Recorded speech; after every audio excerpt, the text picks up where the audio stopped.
Forensic science begins at the end of someone else's story. Scrutinizing a violent moment in time. Samples are collected and preserved. The scene exhaustively photographed. Evidence prepared for forensic experts to examine. Television and movies fuel blind faith in the power of crime scene investigations, or CSI. But since the emergence of DNA analysis, a disturbing trend has emerged. DNA pulled from evidence that spent decades gathering dust, revealing a wrongful conviction. In fact, in hundreds of exoneration cases, DNA did more than free the innocent. It proved that the forensic evidence that convicted them was wrong. It's time to put CSI on trial, to find out what's real science, what has scientific potential, and what's just junk. The stakes couldn't be higher. My name is Keith Harward. I was wrongly convicted for 33 years. These expert witnesses were willing to have me put to death behind what they said.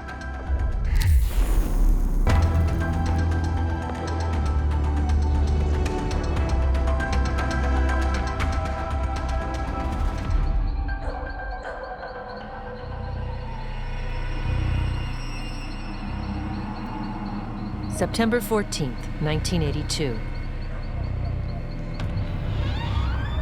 A man wearing a U.S. Navy white service uniform breaks into the Newport News, Virginia home of the Perrone family.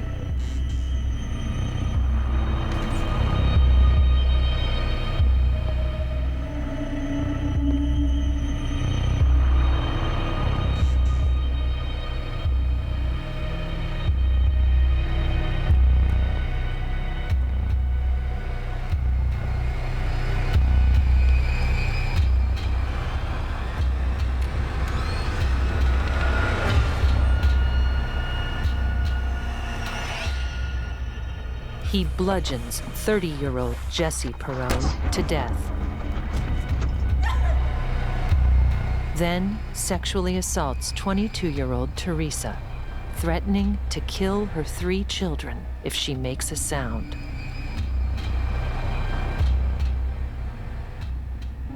Hours later, he makes his escape, leaving behind a horrific calling card. She had been bitten all over her legs. They had a police photographer come and take photographs of the bite marks. Kenny Murov was a young defense attorney in Newport News at the time. She could not identify the man. She heard his voice. She knew he was a Caucasian male. She thought he was clean-shaven. And he wore a sailor's uniform. Teresa Perrone was able to describe the insignia on the sleeve, 3 upside-down V's. Perrone also recalled seeing a sailor acting suspiciously outside her home the afternoon before the attack. And she worked with police to develop a composite sketch. The Perrone home was located just down the street from a shipyard where a Navy vessel, the nuclear-powered aircraft carrier USS Carl Vinson, was docked. The police conducted an unusual search. In the mess halls, they had these dentists, and they lined everybody up, and they kind of ran them through there. At the time, Keith Harward was a 26-year-old seaman stationed on the Carl Vinson. They looked in the mouths and looked to see, what they were looking for, which at the time I had no clue what it was. They were looking for teeth that matched the bite marks in the photographs of Teresa Perrone's legs. Several hundred sailors were singled out to give their dental impressions to the authorities, but Harward was excluded. At the time, I had no clue. Didn't care because, whatever they were doing didn't involve me.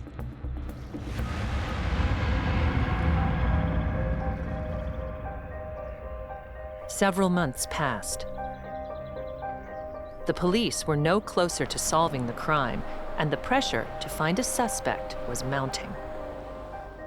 Then they got what they thought was a break. Another bite mark case. Keith Harward had a girlfriend named Gladys. Gladys reported that she had a fight with a boyfriend, and in the course of making that report, she said he bit me. It was a true tussle. Roy Lazarus was a defense attorney in Newport News. It wasn't in the nature of a rape. He wasn't biting her on her thigh. It was just they're fighting with one another, and they apparently did that. But the nature of the bite was just simply in a defensive nature.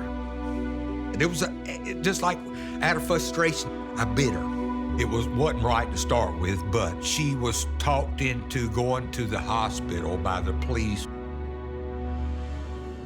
To the police, a bite was a bite, a savage and unusual act. They figured Harward must be their man. That was it. There was no turning back.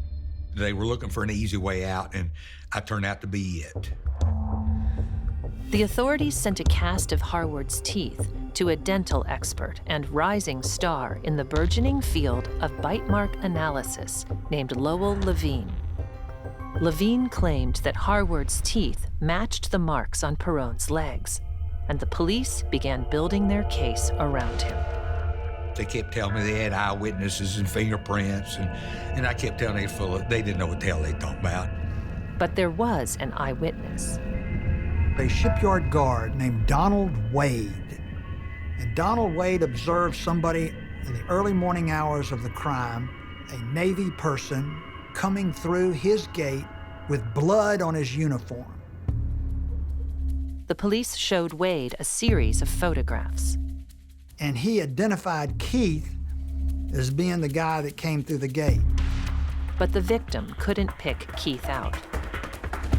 She couldn't identify me. She couldn't identify me as her rapist.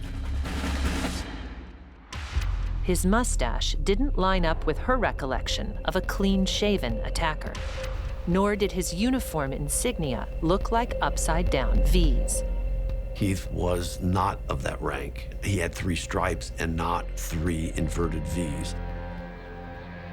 The investigation was a torturous process leading to what we call a direct indictment of Keith Harward.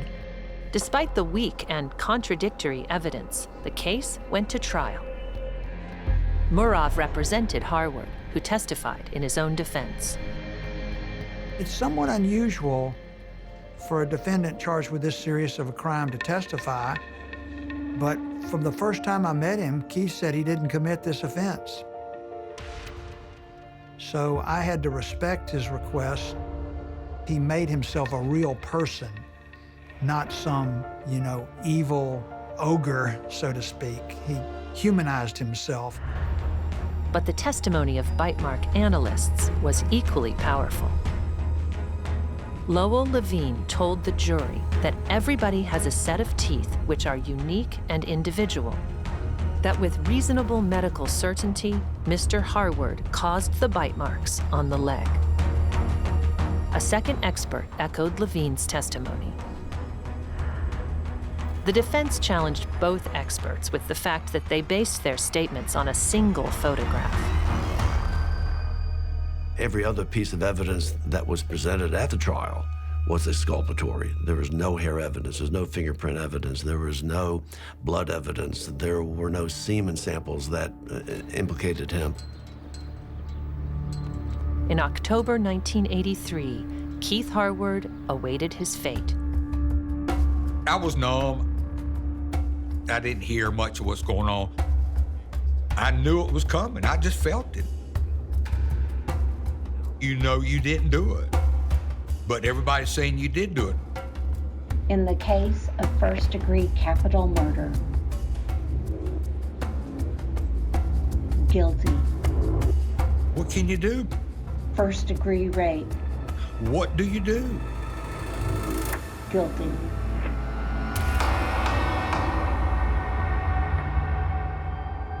The jury sentenced him to life in prison. Now, what convicted me, I don't think, and others don't think, was not the actual bite marks. It was the background, the list of credentials of being a president of this and being on this board of New York City. The people who claimed to be the experts were self-aggrandizing, who made up stuff as they went along because that's what they had to do, to say that a bite mark is as good as a fingerprint when they really had no basis for making that claim. I'm going to do a clinical examination just to make sure. Bite mark practitioners were, by and large, regular dentists with an interest in crime solving. He attempted to discredit the process of bite mark identification, but when you have a unique fraternity of dentists for the sole purpose of assisting law enforcement in its investigations, it just has instant credibility. Hard to overcome in 1983.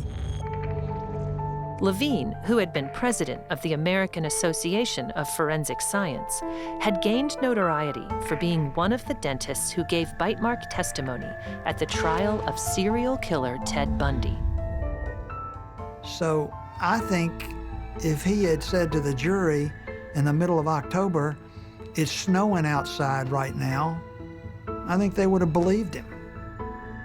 If the expert appears to be well-trained and has sufficient experience, jurors will defer to the expert's conclusions. A professor at Northwestern's Pritzker School of Law, Jay Kohler researches criminal forensics. Some studies show that jurors don't particularly care about whether the methods used by the experts have been scientifically tested or not. Instead, they're generally content to trust the credentialed, experienced expert.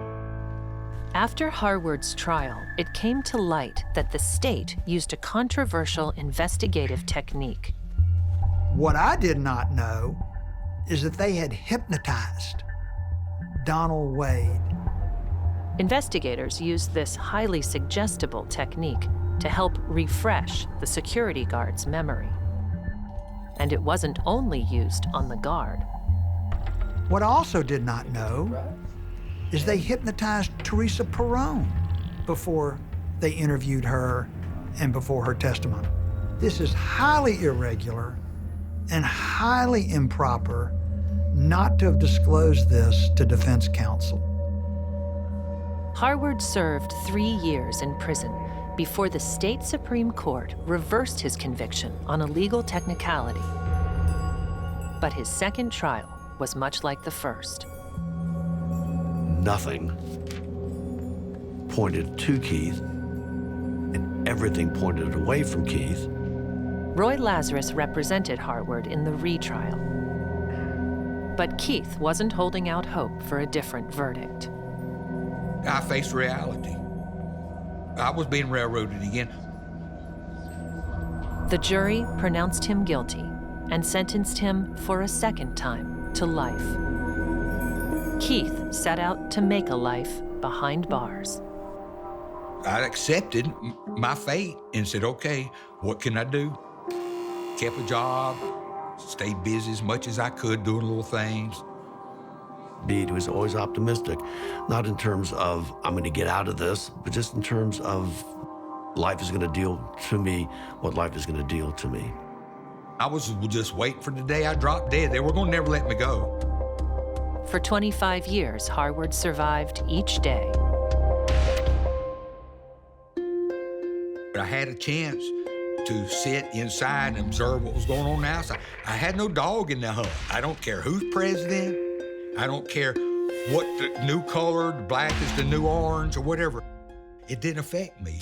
When another inmate suggested he contact the Innocence Project, a nonprofit that works to exonerate the wrongly convicted, Keith figured he had nothing to lose. He said, you know, your case is so screwy, you ought to write these people and see if they can help you.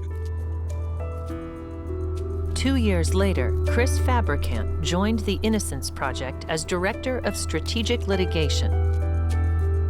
I was learning about the leading contributing factors to wrongful conviction, and bite marks rose to the top. Keith's case wasn't the only one. And so we started looking at them and started trying to find every single case that we could possibly find. I get a letter from the Innocence Project stating, we want to take up your case. After 3 decades, the evidence box for Harward's case was still sitting on a shelf. Upon examination, they discovered a piece of potentially exonerating evidence. The forensic examiner on the blood noted that there were certain types of secretions that would not have been consistent with Keith's blood type. And they didn't disclose that. That's huge. His new defense team obtained a court order for DNA testing, science that hadn't existed at the time of his original trial. The analysis definitively excluded Harward as the source of blood and semen from the crime scene. Just as he had always claimed, he was innocent.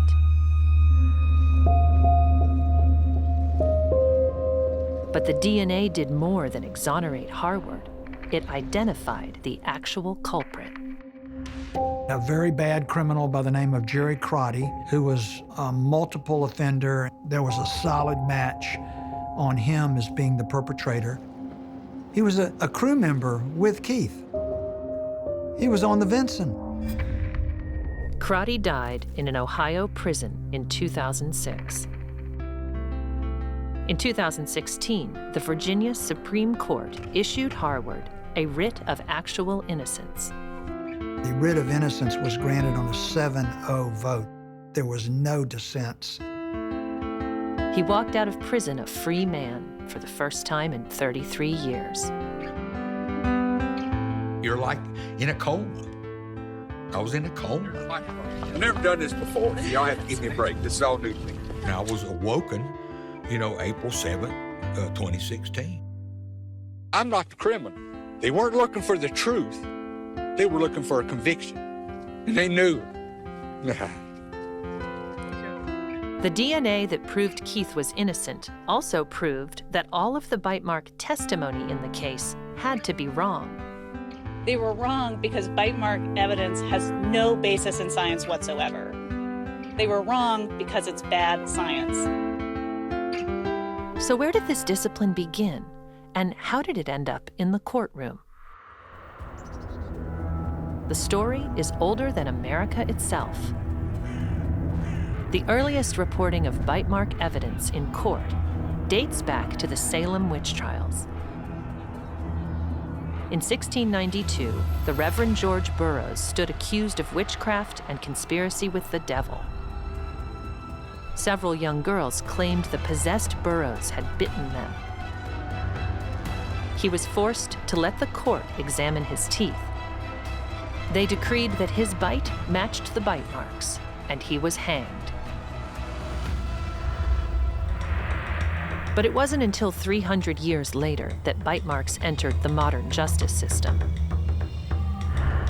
In 1974, prosecutors exhumed the body of a murder victim to examine bite marks on her nose, evidence which led to a conviction. This set the precedent, the legal rule that has allowed bite mark testimony into U.S. courtrooms. Then, the serial killer case that shocked the nation made bite mark evidence famous. In 1978, police arrested Theodore Bundy, a clean-cut former law student, for numerous kidnappings, rapes, and murders. It was the first nationally broadcast live criminal trial. He was a huge celebrity defendant. Bite mark analysis took the spotlight at trial when forensic odontologists matched Bundy's teeth to the bite marks on one of his victims. And it made the dentist stars.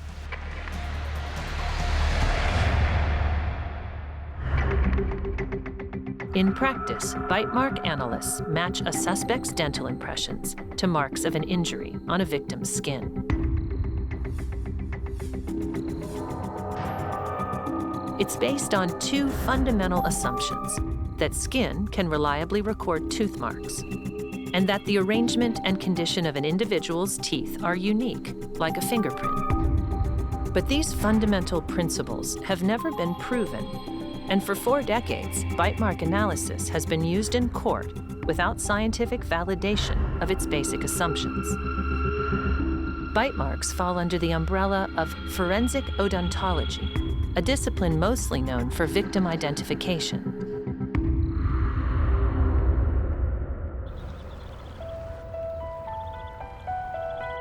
What this actually is a piece of human tooth that's been incinerated. So I'm going to put it in the scanning electron microscope here, and we're now at 2000x magnification. Peter Bush is a research scientist at the State University of New York at Buffalo. This is telling us the elemental composition of different brands of tooth color filling. He demonstrates how a tooth fragment is used to identify remains. It's been incinerated, and the tooth color filling is identified by brand as Tetrix Ceram from Ivoclar. Dental records reveal the individual's treatment history. The dentist did write in the dental chart that they used Tetrix Ceram on tooth number 23. There's no dispute about this branch of forensic odontology.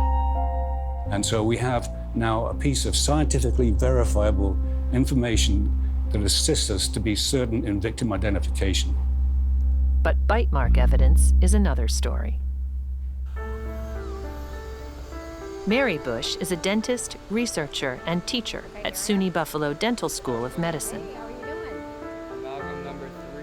In 2007, the husband and wife team were prodded by one of Mary's graduate students to test the reliability of bite mark evidence. Nice job with the overall contour. Bite marks was one of those areas that we said that we're not going to get into because it was just a very contentious field. And the walls are nice and smooth. This is just something we didn't want to enter into, but the student was pretty adamant that he wanted to do a bite mark research project. The Bushes agreed. We really had to be careful about the scientific rigor that we used to talk about bite marks. We decided to start with some very basic research. How does skin respond when bitten? Which is why we went back to the skin literature in the medical field to understand the true properties of skin. No one had scientifically tested the premise of bite mark analysis using human skin. Their research project was granted access to cadavers through the Anatomical Gift Program. To create the bite markings, they built a sensitive mechanical device using a dental mold that mimicked the force of a human jaw. But they didn't get reliable matches.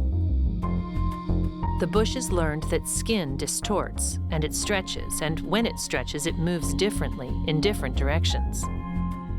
We found that all of the bite marks that we were test biting with looked different from the set of teeth that actually created those bites. The team also changed the position of the teeth and even removed teeth to see what would be reflected in the bite marks.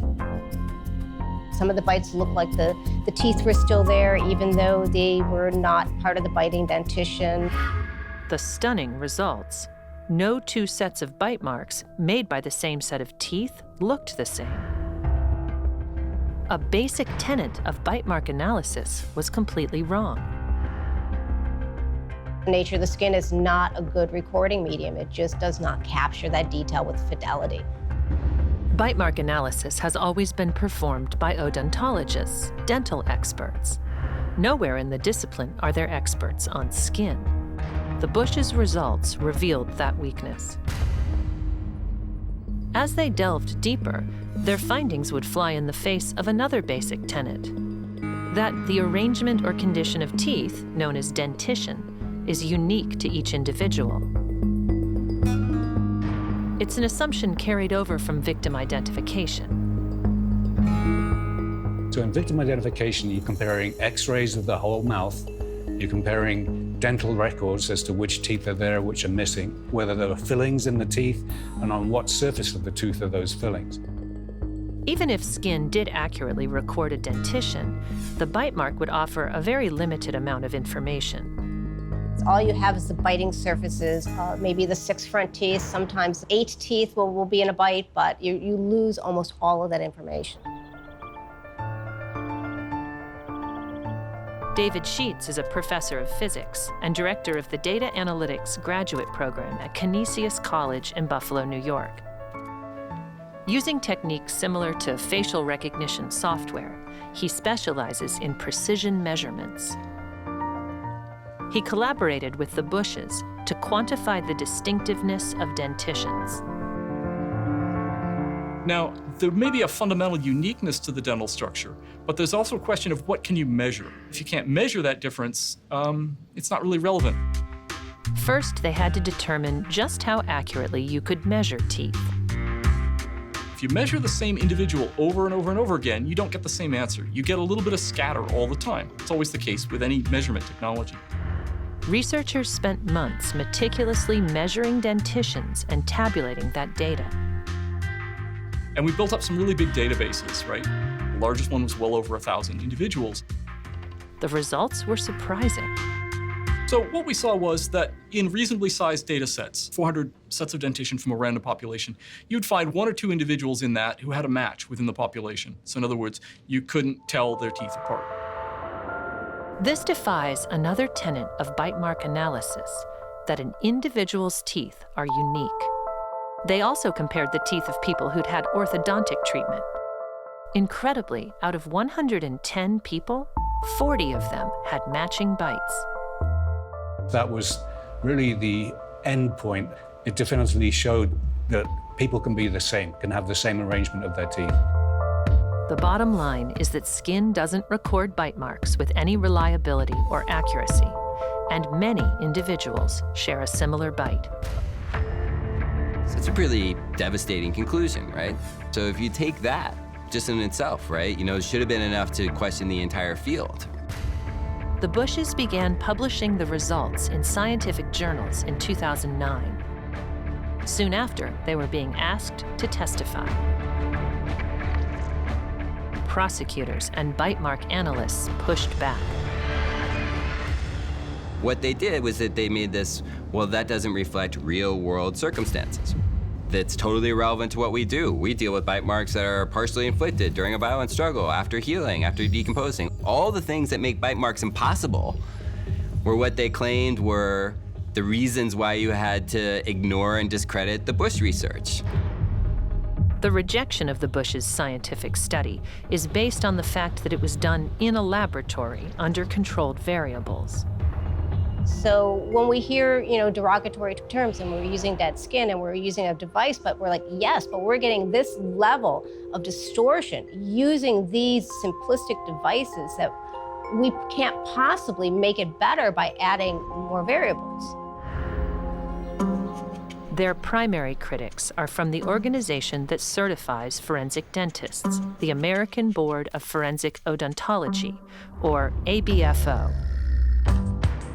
Allied with the National District Attorneys Association, both are powerful organizations. But scientists and legal scholars supported the Bushes' findings. The same year they began testifying, the National Academy of Sciences issued a groundbreaking report which found substantial rates of erroneous results in bite mark analysis. We felt we had a moral duty to publish these results, and that other people in the field should know the problems with bite mark analysis. The Bushes were not the first scientists to sound the alarm about the fundamental flaws of bite mark analysis. In the 1990s, a study came from inside the ABFO, conducted by one of its members. Bite mark analysts were asked to match bite marks to the dentitions that made them. The results? The analysts were incorrect 50% of the time. The ABFO dismissed the findings, and when the researcher who ran the study went public, the organization retaliated with an ethics complaint and meritless lawsuits. States continued to allow bite mark evidence, even as scientific studies failed to validate it. Until one Texas case forced a state agency to make a move. Stephen Chaney was wrongfully convicted in Texas and served 28 years in prison for a homicide he did not commit. In 1987, 31-year-old Stephen Chaney was convicted of the home invasion murder of a Dallas couple. During his trial, 2 bite mark analysts from the ABFO testified, saying, "A bite mark on the victim was a match for Stephen Chaney." There was 1 in a million chance it belonged to someone else. Nearly 3 decades later, a team from the Innocence Project, including Chris Fabricant, took on the case. One of the original bite mark experts had passed away, but the other recanted his statement, admitting his conclusions were scientifically unsound. Stephen Chaney was acquitted and then formally exonerated in 2019. And in conjunction with our representation of Mr. Chaney, we filed a complaint with the Texas Forensic Science Commission, asking the commission to do a deep dive into the literature and some of the assumptions surrounding bite mark evidence and produce a report, not just about Mr. Chaney's case, but about bite marks in general. The Texas Forensic Science Commission is made up of 7 scientists and 2 lawyers, all appointed by the governor. And what the commission does is we create licensing for forensic science disciplines, as well as create policies and practices which can be used by the crime labs. Let's see what else is in here. Commission member Dr. Jasmine Drake is a forensic chemist at Texas Southern University. What we really care about is about the science and really making sure that quality in the analysis as well as great reliability. My name is Chris Fabricant. I'm the Director of Strategic Litigation at the Innocence Project in New York. The commission did a 6-month investigation into what evidence there was, if any, to support some of what courts have been accepting for at least 50 years. We have to create a system where we have trained people on the review. I don't think that's the point of what we're doing. It's always going to be the road. The commission spoke to scientists, attorneys, and odontologists from the ABFO. Dr. Ashraf Mozayani was a member of the commission during the investigation. It was really heated meetings. I'd never had a meeting like that before in any of the other investigation that we did. Mozayani, a professor of forensic toxicology, asked the presenters if all dentists were qualified to analyze bite marks and testify in court. Their answer shocked her. So they didn't need any training, nothing. They could just become a forensic odontologist, every dentist. The most eye-opening moment for the commission came when they heard testimony about another study done within the ABFO. And what it was an effort to validate the threshold issue with bite mark evidence, right? Is it or is it not a bite mark? And so they sent out 100 of these photographs of injuries to 39 of most senior practicing board-certified diplomates, and to get their opinions as to whether or not this was a human bite mark or not. Out of 100 case studies, the analysts came to a unanimous agreement on just 4. A lot of the forensic dentists could not determine if something was actually even a bite mark or if it was a human bite mark. That was very disturbing. You knew that there is no science in it, that's all.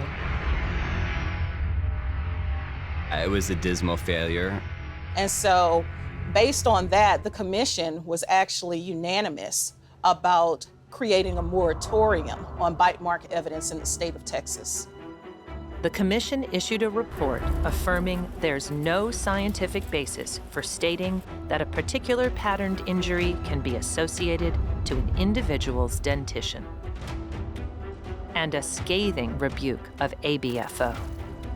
If anyone should take responsibility for the current state of bite mark comparison, it is the very organization of practitioners that, due to its glacial pace, reticence to publish critical data, and willingness to allow overstatements of science to go unchecked for decades, is facing a barrage of well-founded criticism.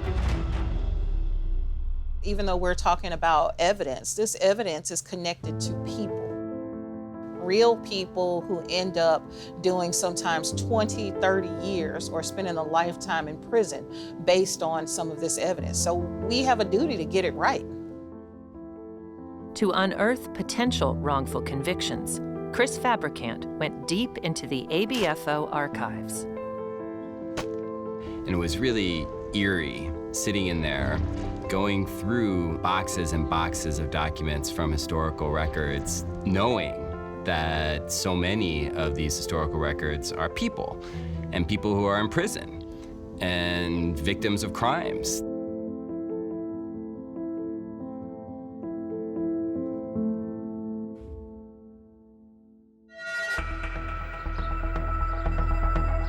In 2016, the President's Council of Advisors on Science and Technology, or PCAST, issued a report on forensics. PCAST considers the prospects of developing bite mark analysis into a scientifically valid method to be low. We advise against devoting significant resources to such efforts. The National District Attorneys Association rejected the report. If I were to have taken the PCAST report seriously, which I did not, or the PCAST specifically noted the study done by Mary and Peter Bush.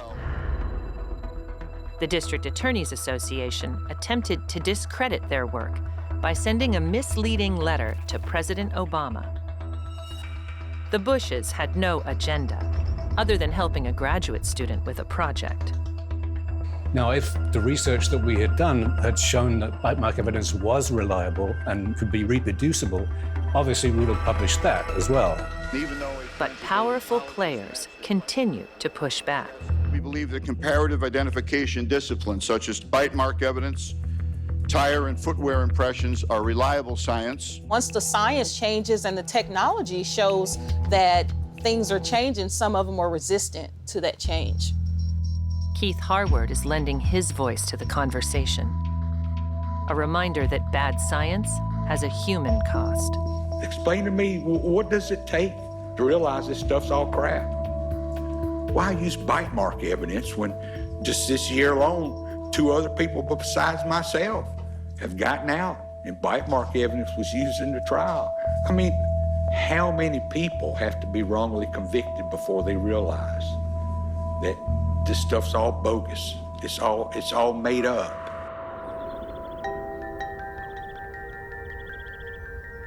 The trauma of wrongful convictions is not reserved solely for those imprisoned.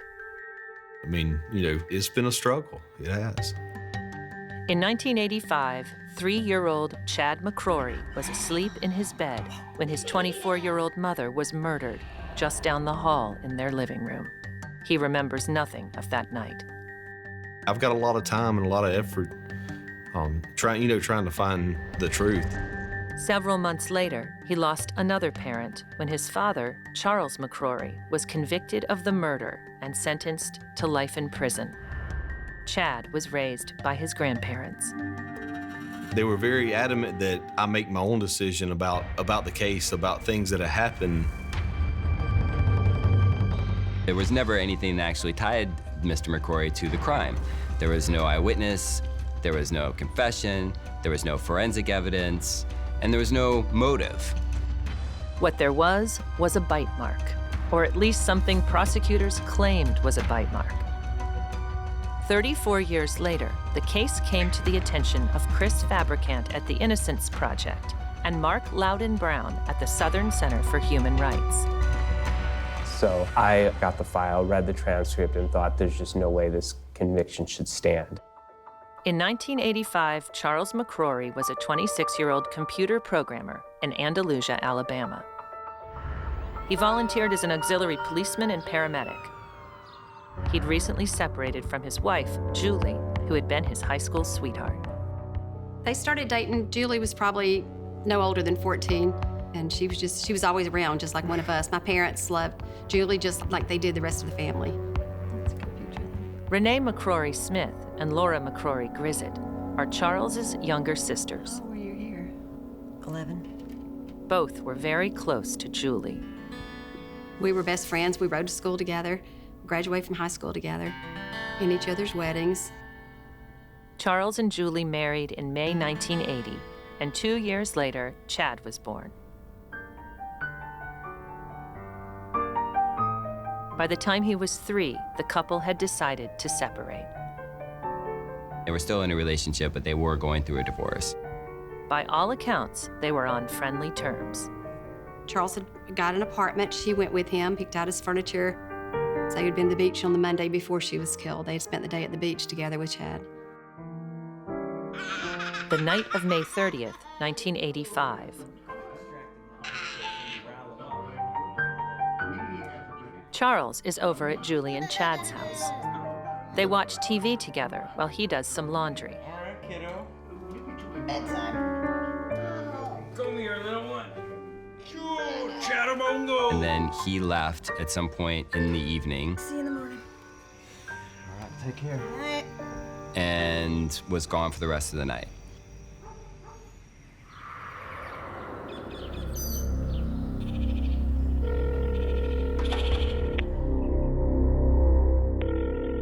The next morning, Charles rings Julie from work because he'd forgotten his breakfast and hoped she'd drop it off for him. But he doesn't get an answer. Worried, he calls his parents. Julie? His father, C.H., goes to the house to check on Julie and Chad.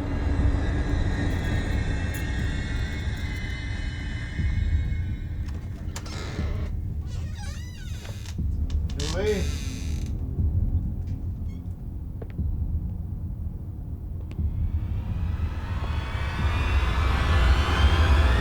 He finds the body of his daughter-in-law. She has been savagely beaten and stabbed multiple times.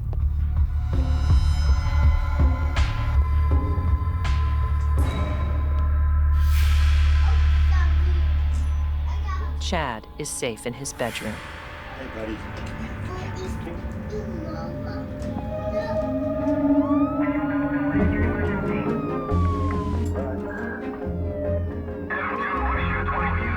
Charles is headed to the house when he hears the emergency call on his radio scanner.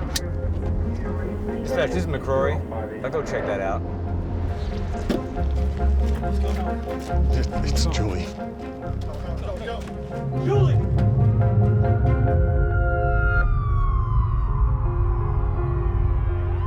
Julie is lying on her stomach with a bandana around her wrist and a bloody wound in the back of her head.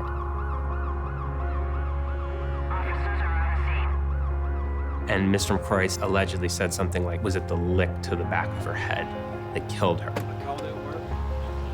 The detectives, naturally suspicious of the soon-to-be ex-husband, find this to be an odd question.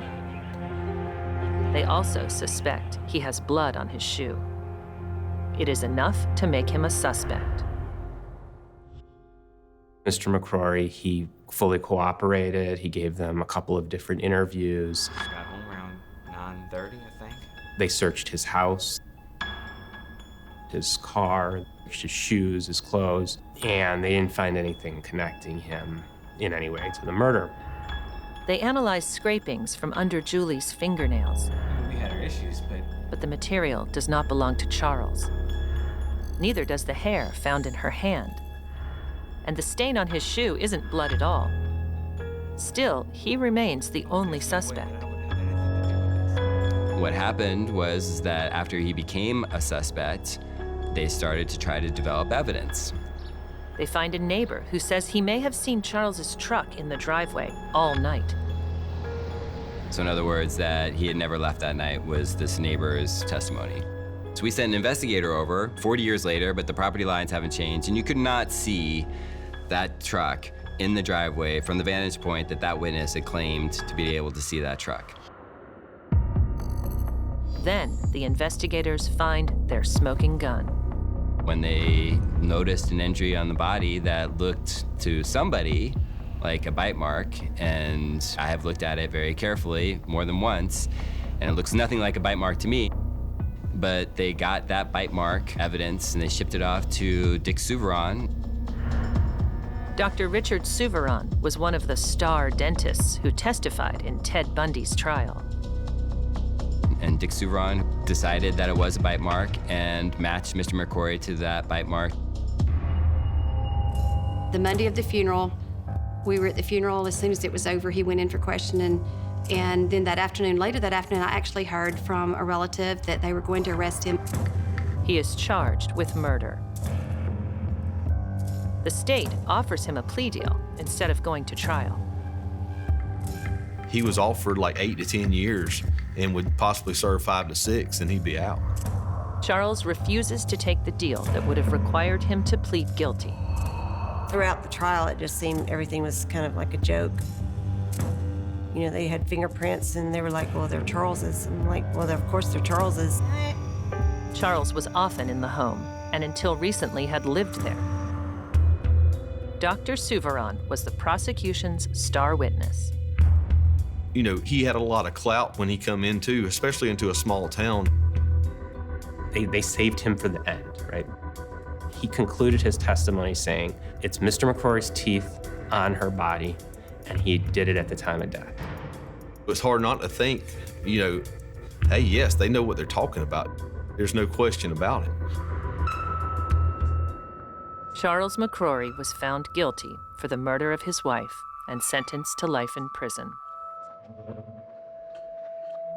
Biting somebody, it has this, you know, animalistic feel, like that somebody is biting another person. You have to really think about what's going on in the courtroom when an expert is saying, this guy bit her at the time of death, bit her, right? You can't overcome that.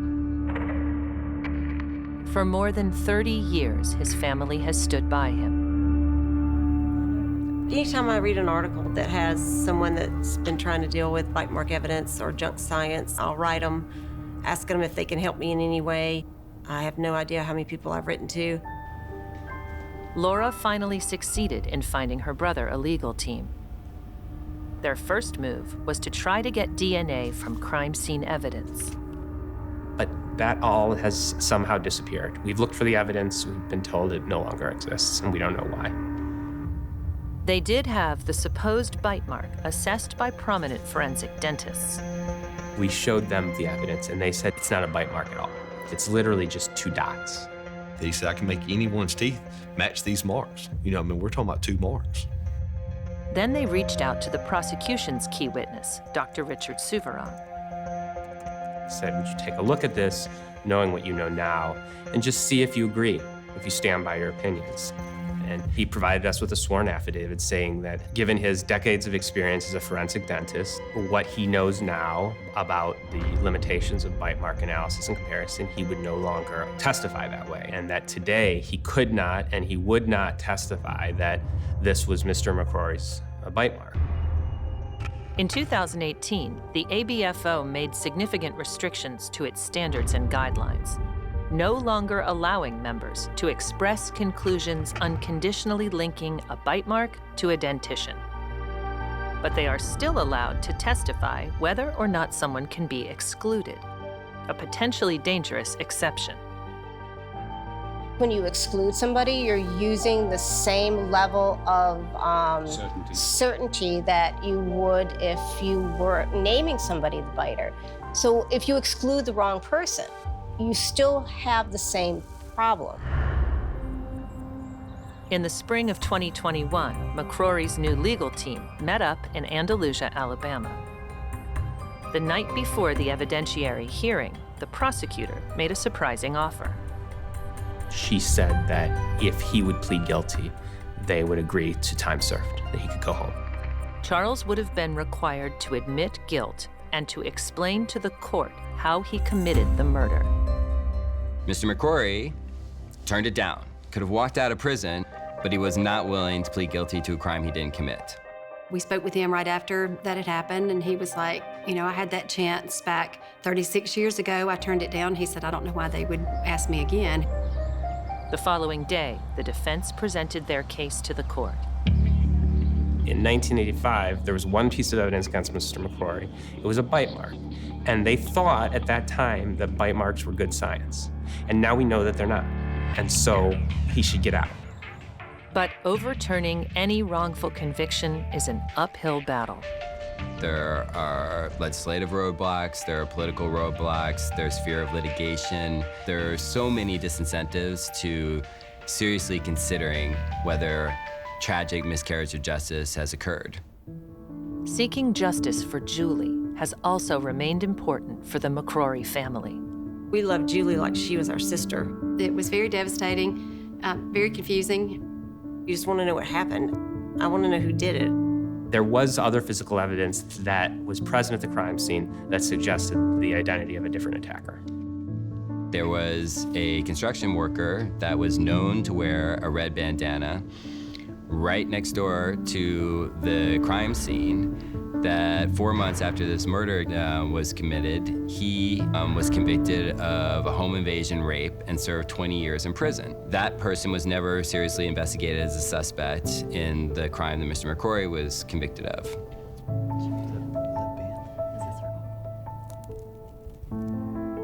During his decades in prison, Charles has gotten a PhD in religious studies. He preaches in the prison church and mentors other inmates.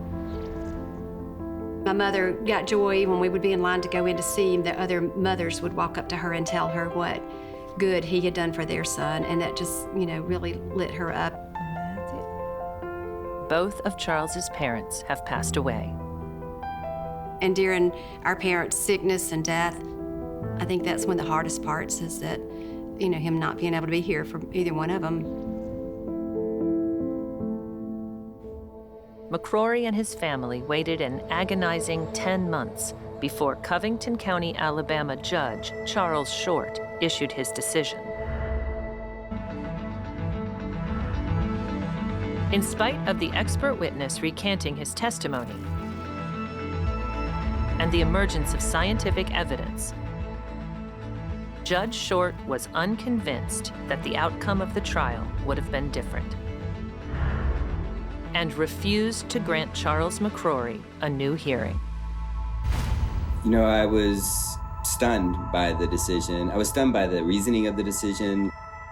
The ruling said that it didn't matter that Dr. Souveron recanted his testimony, because anyone on the jury could have seen that Mr. McCrory's teeth were a match for the bite mark. So this decision suggests that rather than using an expert witness, you would ask a lay juror to eyeball some injury and associate it with Mr. McCrory is, in my mind, really just a perversion of logic and justice. I think the bigger problem here is everybody agrees this isn't a bite mark. So even if that were true, even if lay jurors were just as good as experts at matching dentition to a bite mark, this isn't a bite mark. So what are you matching?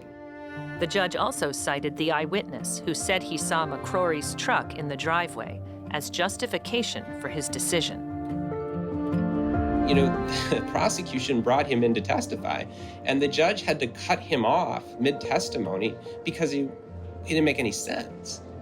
The judge cut him off and struck his testimony.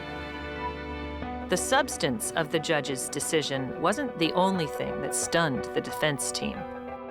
Months earlier, District Attorney Walt Merrill and Chief Assistant District Attorney Grace Jeter submitted a 4-page brief arguing against McCrory's request for a new trial. Judge Short's 4-page decision was a near duplicate of the brief submitted by the district attorneys. We submitted something like a 40-page brief. It doesn't address any of the points we raised.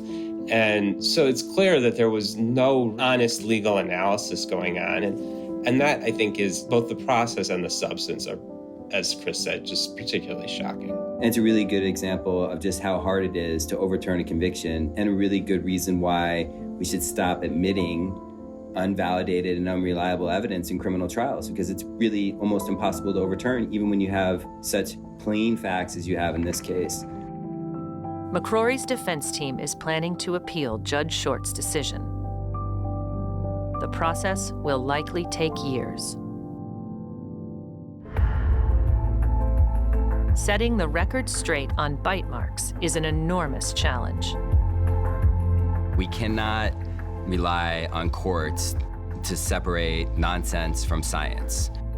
We have to have scientists do that. Science inherently moves forward, but the law looks to the past. The law relies on precedent to keep moving forward, And science, the idea is to challenge precedent. Poorly reasoned precedents embedded in the system are nearly impossible to overturn. To combat the dilemma, the Supreme Court ruled in 1993 that judges should be the gatekeepers for expert testimony in their courtrooms. There are standards that could be used to exclude unreliable evidence if judges want to. It just doesn't happen.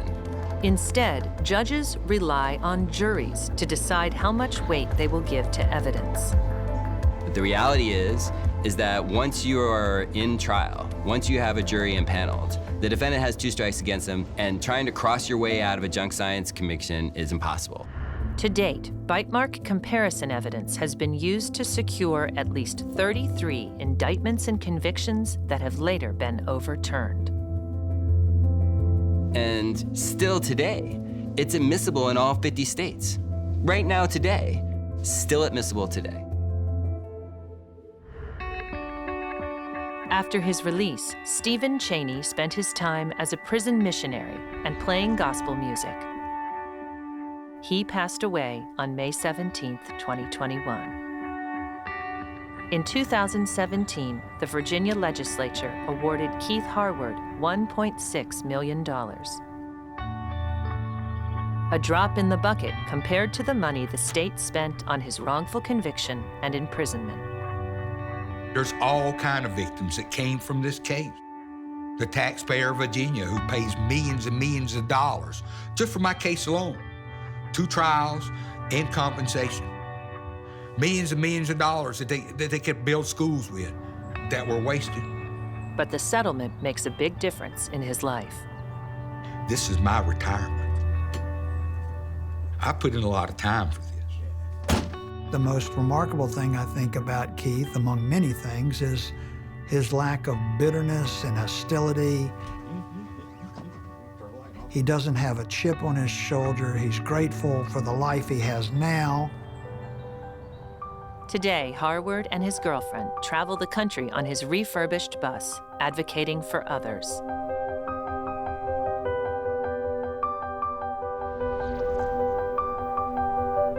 Some would say, well, you're a free man. Well, I will never be free of this. There's no possibility. Excuse me if I get emotional. Only by chance was Keith still alive to be freed. It was a capital case. I could have got the death penalty, and the state would have legally executed me years ago. At the sentencing hearing, Keith's parents testified. I think his mother probably saved his life. But it's just not right, and I'm doing everything I can to help. But I'm just one person.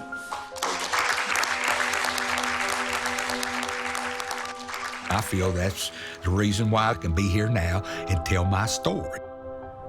It's my responsibility to do this.